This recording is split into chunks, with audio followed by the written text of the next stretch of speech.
Good evening. Welcome to this Zoom Candidates Forum, sponsored by the League of Women Voters of Kansas City, Jackson, Clay, and Platte counties. I'm Sandy Eads. I live in Kansas City, and I'm the president of the League of Women Voters, if you can believe that.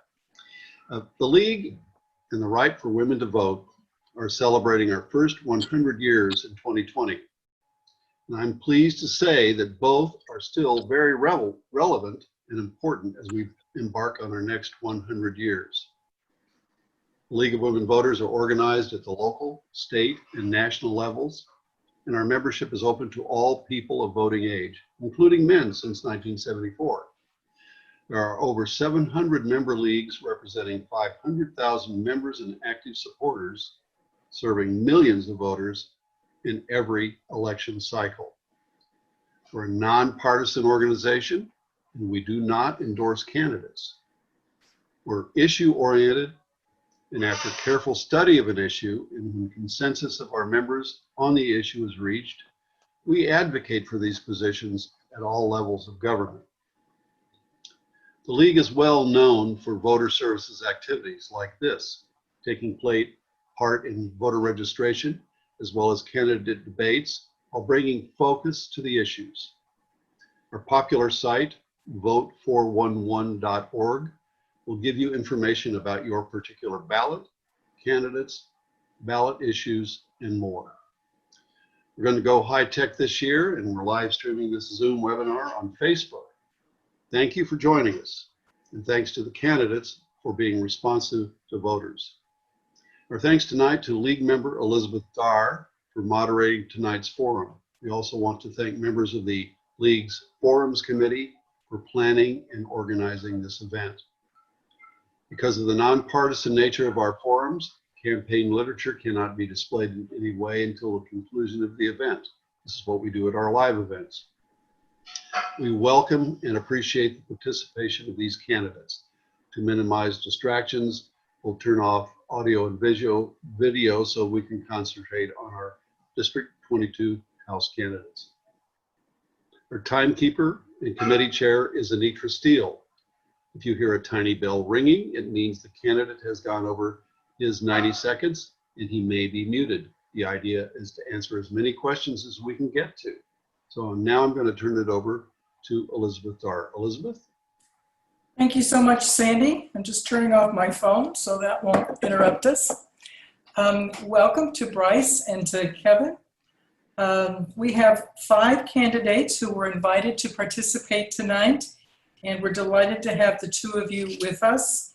Yolanda, who currently holds the office, is in Jefferson City at the special session. Tonight, what we're going to do is, as Sandy said, this is sort of a high-tech thing with the Zoom meeting, and we're having to alter some of our usual ways of doing things. And so what I'll be doing is asking each of you a question and letting you respond, and I'm going to have you just alternate, but Bryce will take the first answer on the first question, and then he will answer second on the second question. And then Kevin will be second and then first. Usually we go on for a certain time period, but we're finding that it works better if we limit ourselves to 10 questions this evening. You'll have 90 seconds to respond to each question. And then at the end, each of you will have a full 2 minutes to give us a closing statement and your big pitch before the primary election on August 4th. So do you have any questions before we get started? Okay. It's pretty clear to me. Good. I'm good. So for the first question, I'd just like each one of you to introduce yourself and tell us your one major issue. Hey y'all, my name is Bryce Bradford, born and raised in Kansas City, Missouri, single father of 2, both a boy and a girl. Lived here my whole life, and I'm still in Kansas City on 37th and Benton. The reason I'm running is because we've seen for too long that people have ran our district, people that aren't Brandon Ellington, because I feel like Brandon Ellington's done a great job, but they ran the district with no true Black agenda. So that is why I'm running in the 22nd district. And the biggest issue that I'm running on is reuniting the Black family and making sure when we get to Jeff City that we're taking a deep, hard look at Missouri's family laws. Thank you. Kevin? Hello, my name is Kevon Graves. I'm running also for the 22nd District State Representative. A little bit about myself, born and raised like Bryce, is Kansas City, Missouri. Went to JS Chick, ACE, and Northeast High School. I've been living in Kansas City most of my life. All my family members has. My mother's a teacher in public Kansas City School District. My father's a maintenance worker with the city. So Kansas City is in my blood all the way throughout. The reason why I'm running is because I believe that the future is now. We cannot wait for the next 10 to 20 years like some people believe that we should. We cannot wait for things to happen. We have to actually take the future into our own hands. The number one issue that I'm running on is education. Seeing that my mother's an educational teacher, I hear it a lot. Education, how much education is important, and how badly education is unfunded, and how we need to focus on our education in our society. And I totally agree with her. I always tell people a quote from Nelson Mandela said that education is a key to the future. And I believe that entirely, that education must come first. So we must fix our education system in order to fix everything else. Thank you. And I apologize for not having the pronunciation of your name correct. The second question is, would you support legislative action to return control of Kansas City's police department to Kansas City? And why is that important? Kevon? The answer for me is yes. I believe that we deserve and we need to actually have control of our police force. It doesn't make any sense for me why we currently don't have it right now. I know some of my opponents don't agree. Some of my opponents feel like we shouldn't have a police force at all. But I think that we need a police force, that we deserve to have our own control, because that's the only way we're going to have true accountability. The only way we're going to actually have the ability to overview our police officers, overview our police commissioner, and our chief, and make sure that they're doing what they're supposed to be doing correctly. Right now, they only answer to the governor. They only answer to the state level. What they need to be doing is answer to the people, answer to the actual people that's in the city level, city hall, so they become more accountable. Thank you. Bryce? I do support local control, but not in the way that many think about it with KCPD. I'm a little bit of an outside the box thinker. We have elected officials in law enforcement. In many other places around America, they don't have police departments. They have the sheriff's department for the whole area. Now, what I think that we should do is disband KCPD entirely. I think we should lower the amount that we are sending them out of our city budget, and we should redirect those funds to the sheriff department. Therefore, we can hold an elected official accountable in the sheriff. Right now, even if city control does go into effect, city residents cannot vote for a police chief. If we want direct oversight and direct accountability, then we need to transfer that over to the sheriff's department. I'm not calling to eliminate all these jobs or get rid of the police or anything else. I just want to change how we think about police accountability in Kansas City. Thank you. I should explain that the questions that I'm asking were those that were submitted by League of Women Voter members earlier in the week.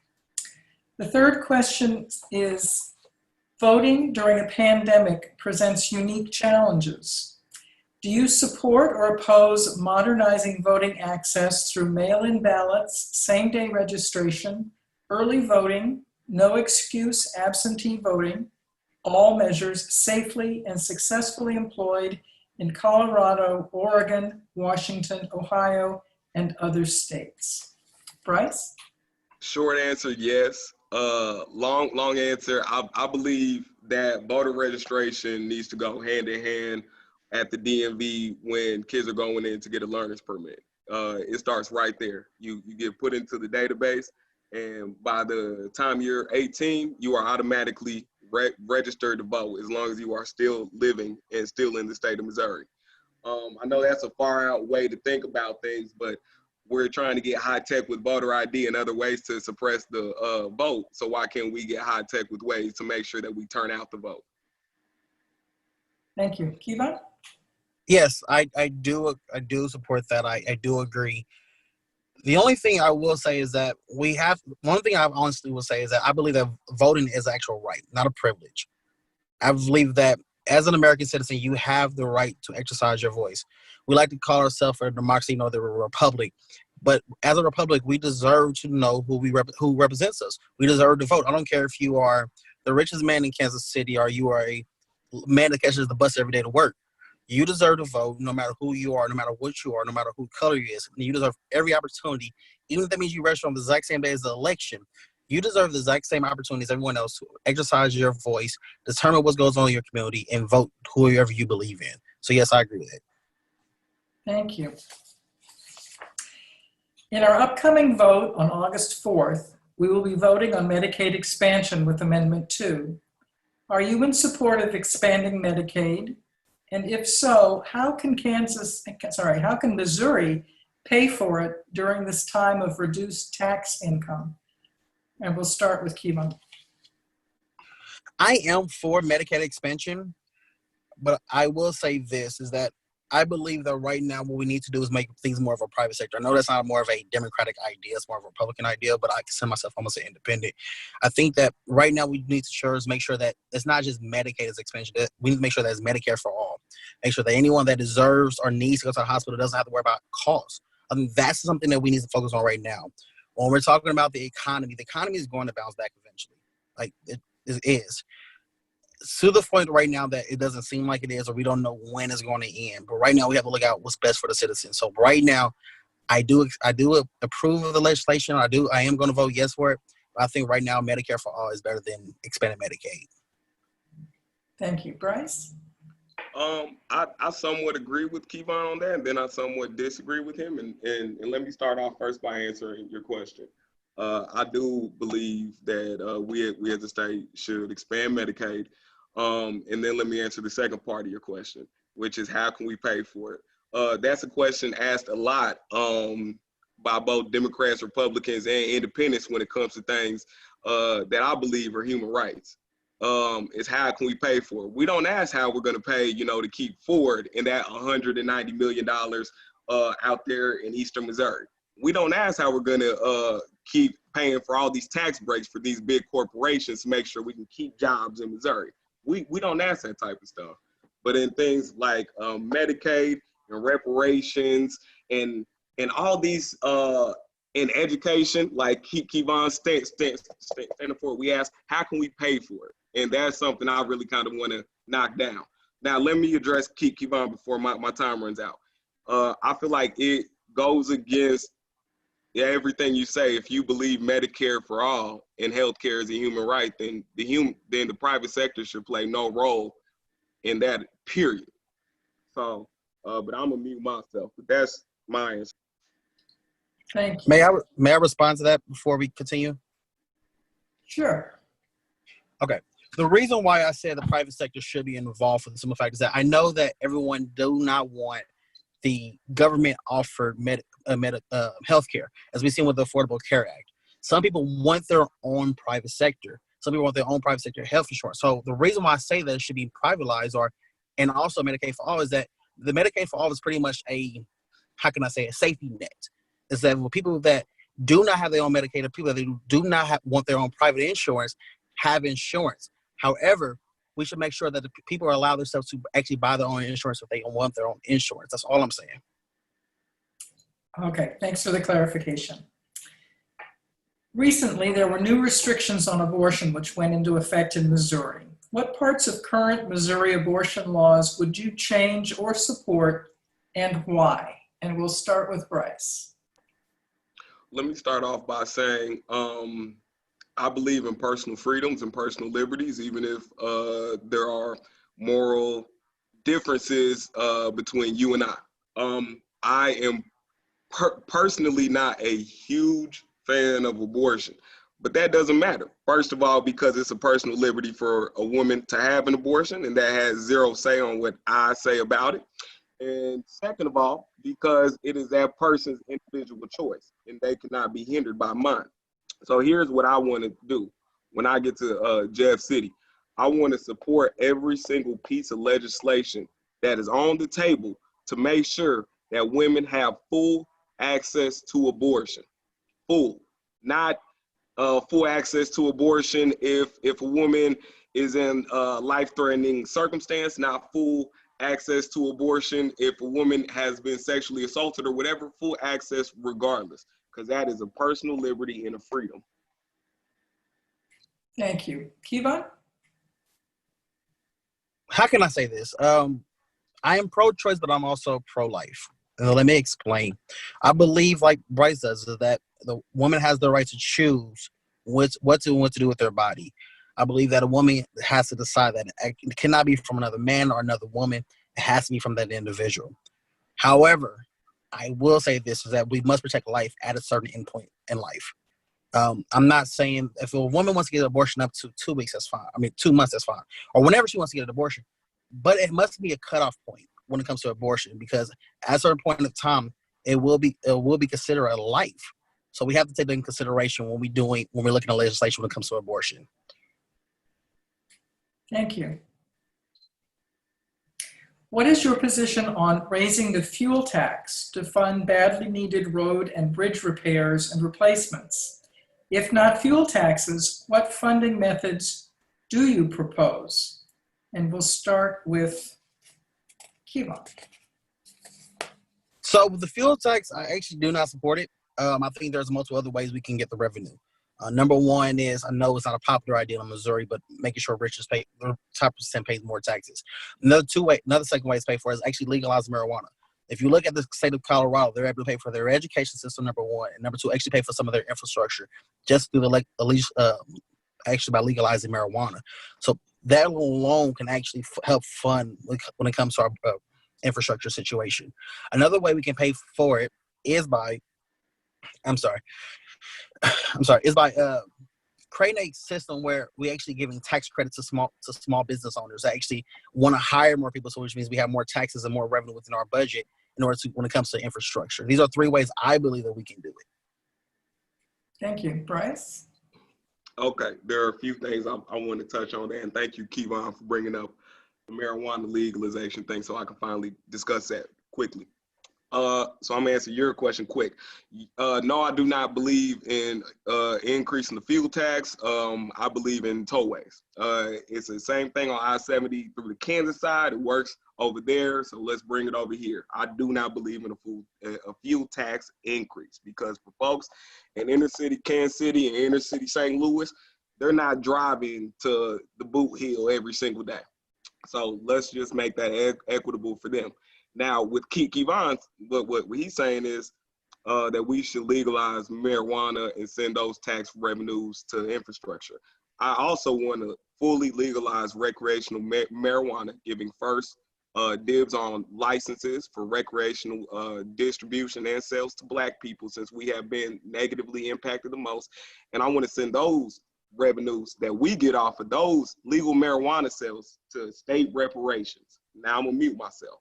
So thank you, Kevon, for bringing that up. Thank you, Bryce. No problem, Bryce. The next question is, there have been more than 110 shooting deaths in Kansas City in 2020. What solutions do you propose to decrease gun violence? Bryce?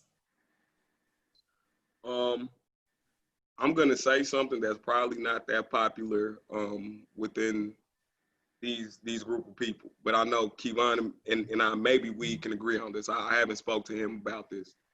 I do not believe that the biggest driver or the biggest factor that we should be pushing for is gun reform in the Black community. I'm a gun owner. I'm a big believer in Second Amendment rights, and I feel like the way our state's gun laws right now are written, they're pretty equitable to, the Black man and the Black family, the Black woman. So to get violence down, we need to address the systemic root issues in the Black community. And that stems from slavery, Jim Crow lynchings, redlining, economic deprivement, and lack of educational resources like Kevon's been talking about. So instead of just pumping all this money and all this time into gun reform, let's talk about truly fixing our schools.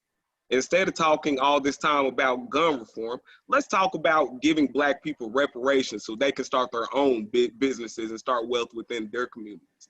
Instead of talking about gun violence all the time, let's talk about our crooked family laws, which are some of the most old-time, classical, patriarchal family laws in the United States of America. This isn't a coincidence that Missouri has the highest rate of Black on Black crime. It's on purpose. So let's address it, y'all. Thank you. Kevon? Bryce, I don't agree with you on that one, brother. I'm sorry. I believe that for number one, we need to have universal background checks. That is something that's a mandatory thing. I hope as a gun owner, you actually support that.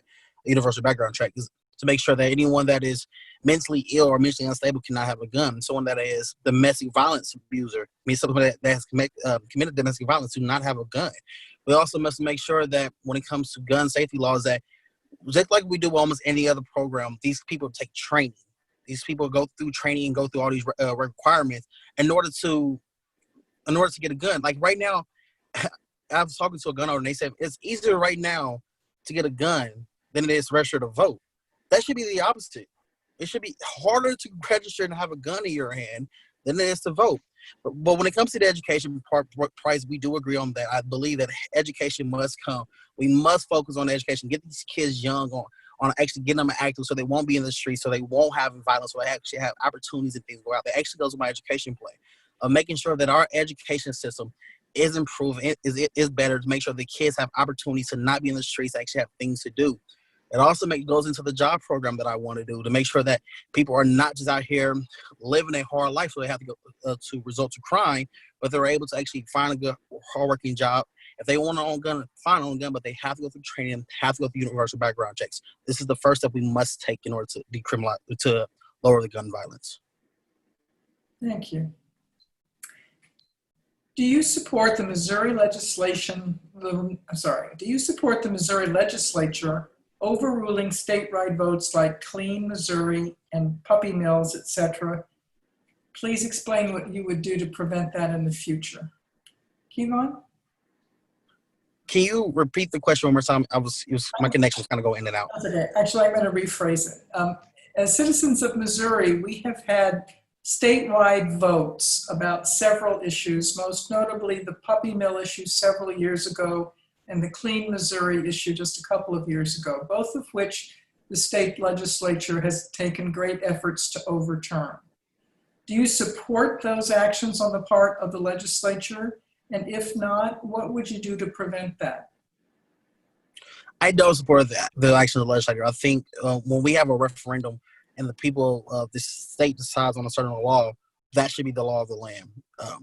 One of the ways I feel like we can present that is actually by when we decide to actually allow the people to vote, we have to put it in the legislation that whatever the people decide, we do not override it unless it's super negative into the community. So when it comes to the Clean Water Act or anything like that, if the people decide if that's what they want to happen or want to do, us as legislators, or the representative, must stand by them and agree with them. We should not try to redo what the actual people want to do. Thank you, Bryce. I do not support when the state legislator thinks that it's okay to override the people's voice. I actually didn't even support Clean Missouri just because I believe that there's no way that bill or that piece of legislation, when passed, wasn't going to dilute Black districts in the state of Missouri. No matter how anybody, try to talk to me about it or anything else, I didn't see the math in it. Now, let me talk real quick on Kevon's point. I do support universal background checks.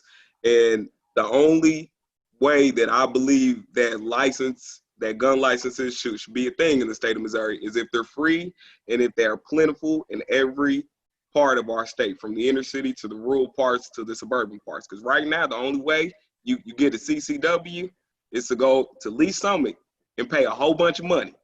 And that's not equitable to our people. So I'm gonna mute myself now. just wanted to talk about it. Okay, thank you. Do you support or oppose employment protections for LGBTQ Missourians? Bryce? Yes. I mean, that's really not a hard one. Yes. You're asking a yes or no question. Okay, I'm going to add to this. Would you tell us about a time when you have dealt with someone from one of those communities and how that worked out? My cousins one of my cousins is from that community, and it works out pretty well. But let me actually be a little bit honest, and just reveal a little bit about myself. I grew up in church. I grew up in the Black community.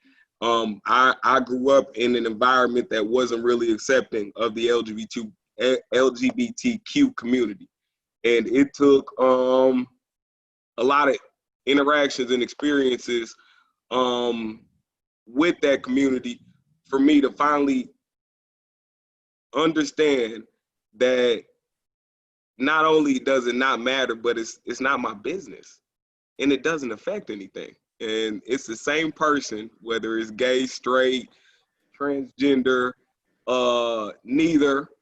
It's the same person I was talking to before they told me their sexual orientation.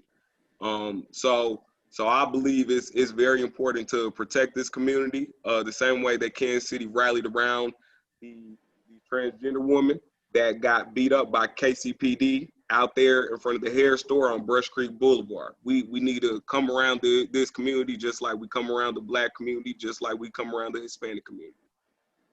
Thank you. Kevon? To answer the question, yes, I do support them. The couple experiences that I've had with them are co-workers, family members. When I was the intern at the Capitol building, there are a couple LGBTQ members that are actually representatives their interns was. And so I actually get to understand their positions more and actually get to actually talk to them and see they're normal people just like everyone else. And I never thought they was different, but just to get the recertified. Just like Bryce, I was born and raised in the church. I would actually go to the church right up the street from my house, Mount Airy Missionary Baptist Church on 4101 Agnes. So, yeah, I was born in that, but it was one thing I learned in church that I try to stand in life is that the Bible says the way we judge people is the way God's going to judge us. I try to live my life not judging anyone. If someone decides that they believe they are in love with someone of the opposite sex or the same sex or transgender or don't love anyone at all or pansexual or whoever they decide to love, that is their business. It does not affect the way they react to people. It does not affect the way they change, how they can affect the community. It's not the way that it doesn't change anything about them individuals. And actually, I will say this. The LGBT community is one of the most biggest supporters of Black communities that I've actually seen when it comes out to Raleigh. So they have my back, I have their back. I don't judge people off their color, their race, their religion, and I will definitely not judge anyone. And I fully support anyone that decides that what their sexuality is supposed to be. Thank you. Climate change is another major issue in our world. Do you favor subsidies for clean power? Why or why not? Kevon? I believe climate change is a very important thing right now in our community. This is one of the reasons why I say the future is now, because if we don't actually take control of climate change now, there won't be a future for us to have. I know there's a lot of people out there that believe that the climate change is not real, but look at our everyday. Look at Missouri. It's a saying I always hear people say in Missouri, you don't like the weather, just wait. That's not for no reason. It's because of climate change. Climate change is actually affecting our everyday lives. So we have to actually get that under control so that we can actually get Bryce kids and people, grandkids and nephews and nieces and uncles can actually have a future to live for. And so we must actually right now take the steps in order to create a better society so they can have one in the future. Thank you. Bryce? Yes, I do support subsidies for clean energy in the state of Missouri, and I'll take it a little bit further. I also support increasing our transportation budget. I think it is crazy in the year 2020 that Kansas City only has like a 2.6 mile long streetcar line. Many other cities of our size or of similar size have mass transit that makes Kansas City look like an ant compared to, a house. St. Louis has a whole system that connects every single part of their city, from the suburbs to the county, from the county to the city. And that's something that Kansas City lacks on. And if we're going to get serious on climate change, like Kevon says, then we need to make sure that we're bringing down the number of folks that are driving to work every day, that are driving around town every day, and we're bringing up the number of folks that are able to take cleaner options like the streetcar and the bus to places that they would like to get, but can't because they need a car. Thank you. This question relates to the coronavirus. Is it primarily the federal or state government that should take the lead in major emergency responses such as the current pandemic? Bryce? I would normally say federal, but I don't want them to right now. I'm a big believer that the federal government needs to take the lead and needs to show other states how to follow behind. Right now, obviously, we don't have a leader that is able to do that. But hopefully, in the future, we will be able to have a leader that will be able to do that. So there aren't different rules. Like I was just talking to my mom about this. In the NBA bubble, there are 0 positive tests. 0 positive tests in the NBA bubble because they have one set of rules. They're not following 50 different set of rules. And it would be incredible how low our positive test would be if we were following one set of rules and not 50 set of rules. Thank you. Kevon? I actually think it's both. I think that the federal government and the state government actually have to work together in order to get things done. What I mean by that is, I understand what Bryce is saying, that it should be one set of rules, the federal government, we should follow it. But every state is different. Every state has different terrains, different areas, different environment, different weather temperatures, different things that makes that when it comes to coronavirus. So I think the best thing to do is make sure that the state and the federal government actually works together on the same playing field in order to get coronavirus down. Thank you. Should Missouri be giving donor tax credits for student scholarships or vouchers to private, religious, and secular schools? Kevon? Actually, that's a great question. How can I answer this? I think that if a child and a mother comes together and decide that they believe that school is the right school for them, based off if it's based off religion or based off anything like that, then they deserve a chance to go to that education, to go to that school and get that education. I believe that every child and every parent has the chance to actually have the ability to afford it. So if that means they have to get a tax credit, then they have to get a tax credit. But if it comes to the parent and child that believes that that education is the best education for them, then I support it. Thank you. Bryce? First of all, let me say something real quick. I heard child and mother. It's child and parent. You correct yourself, those following 2 times. But there are single dads like me that are out here making educational decisions. And no, I don't support it. Not at all.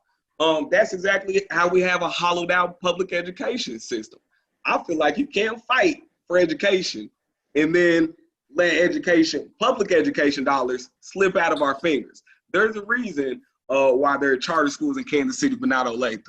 There's a reason why there are charter schools all over Jackson and Wyandotte County, but not Johnson.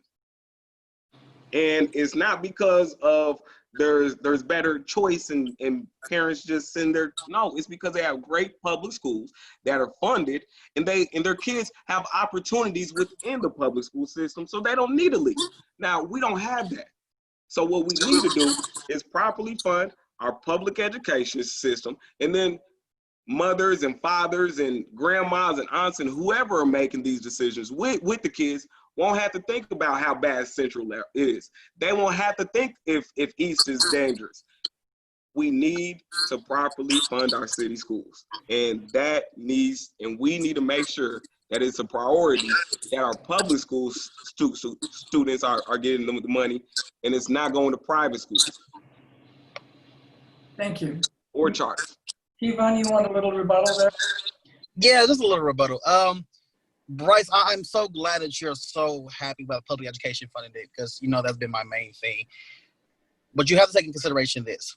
She said private schools for religious reasons. For example, my mother was a Catholic. She went to a Catholic school because she wants to learn more about her religion. So to deny her that right is going to go against what you says of believing everyone's freedom.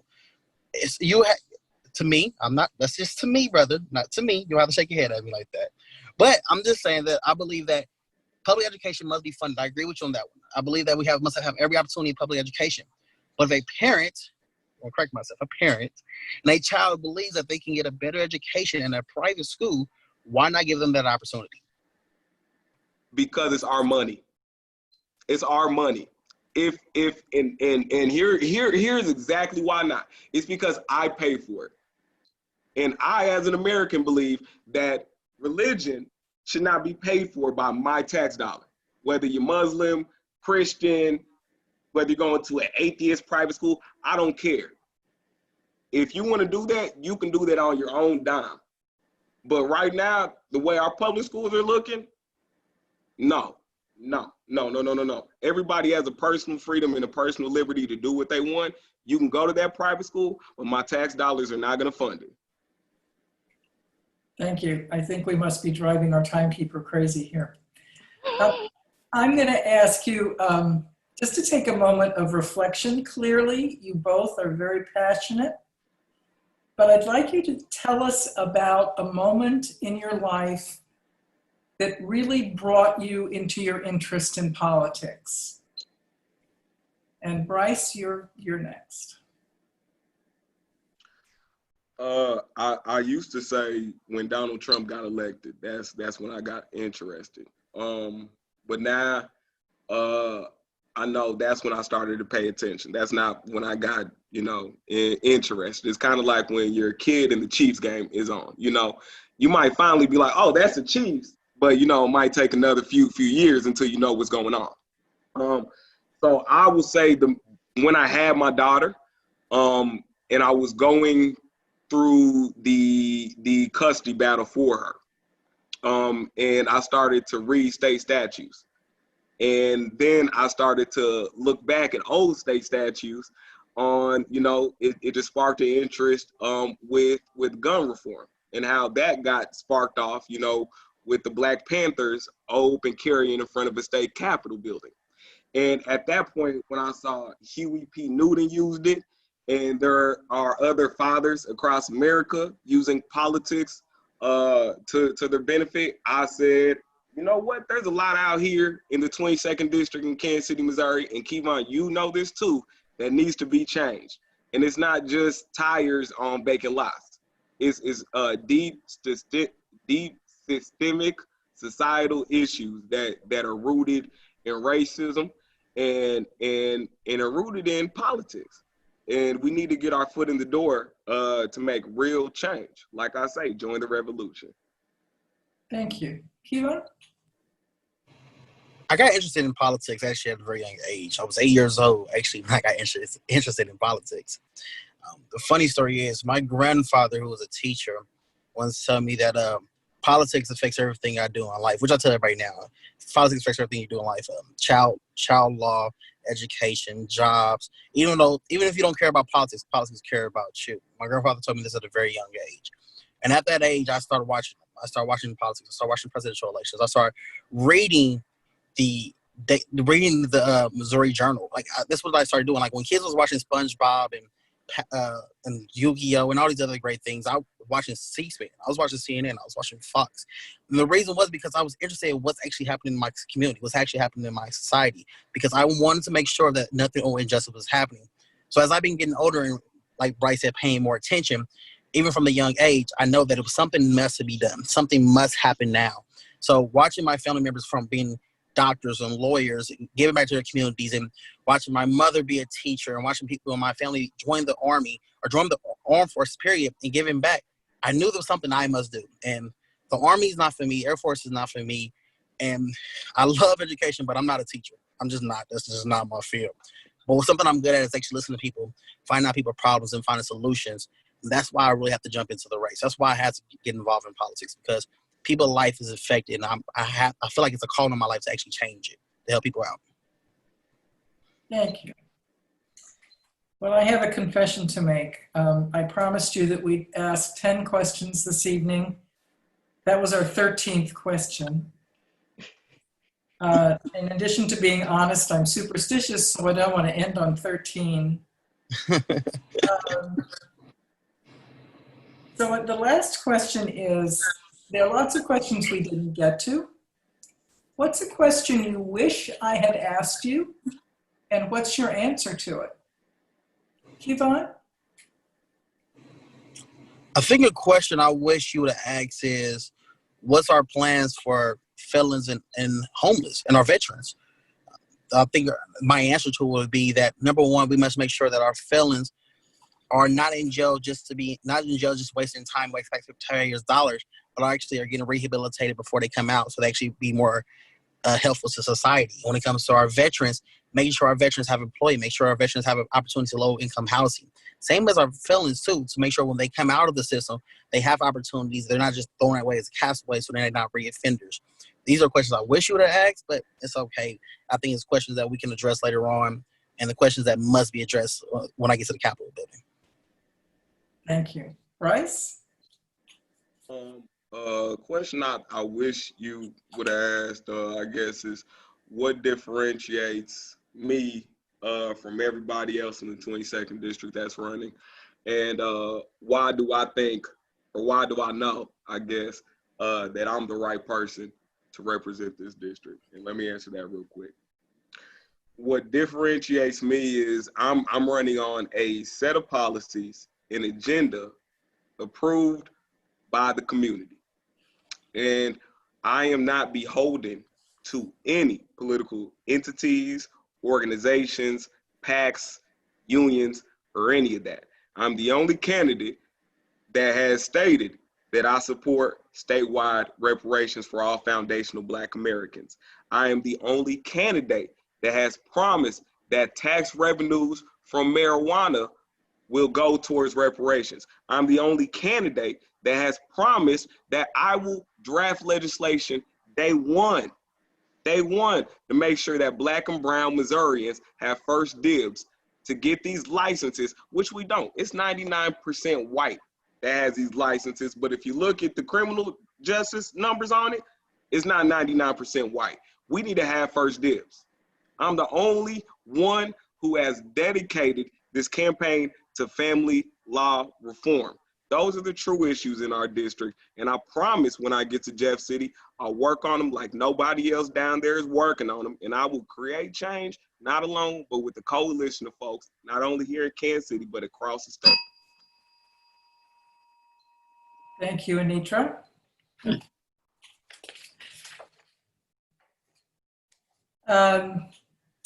Thank you both very much for your very passionate responses to the questions and the insights that you've given our audience. You now have 2 minutes to give us your closing statements. And Bryce, I guess you're up. My closing statement is not going to be 2 minutes, y'all. I promise. I won't even run close. There are distinct differences from myself and everybody else running. At this point, I am not running to represent myself. I am running to represent us. This is our seat. This is our agenda. This is what we have been talking about. August 4th is the time to put that into action. If you are out on your porch smoking marijuana right now and you put it down every single time the cops come by, but when I come and pass out a flyer, you say, I got your vote, I'm gonna need you to vote. If you're that single father that's paying a ridiculous amount of child support and you have your child more times than the mother does and you're barely hanging on and you say you're gonna vote for me, I need you to vote. If you're that person that's living next to a sex offender that only got 4 years and you want them put away for longer, I'm gonna need your vote, y'all. This is a change that we need to make, and it starts on August 4th with your vote. Thank you for inviting me, y'all. Thank you, Bryce. Kiva?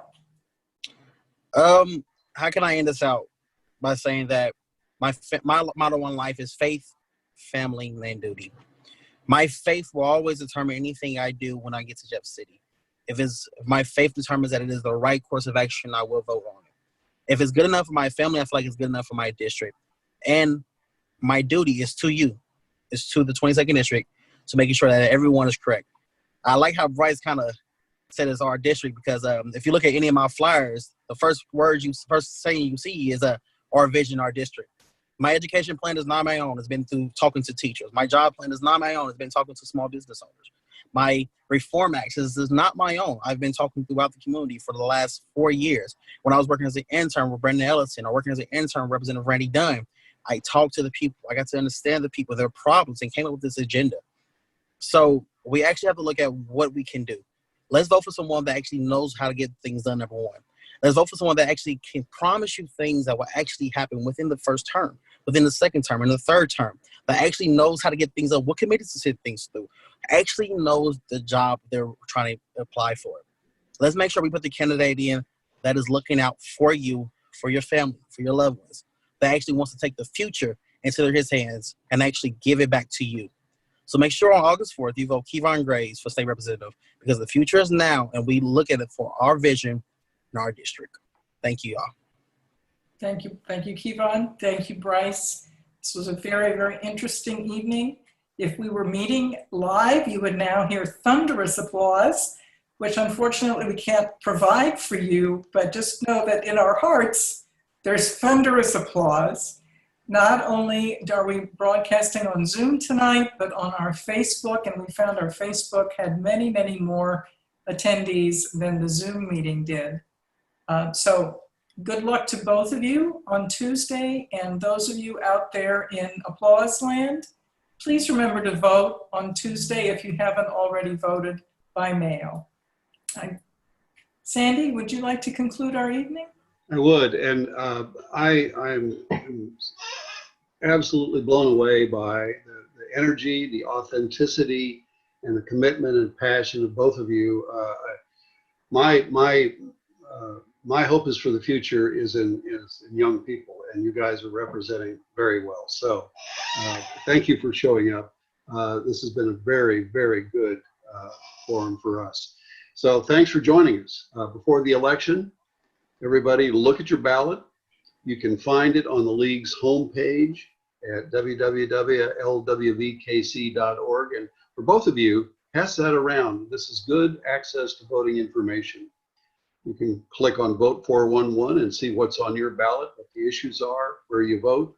And please vote on August 4th. And I know you guys are going to do a lot to crank up turnout. So thanks again to our candidates and for all of you for engaging. Good night. Good night.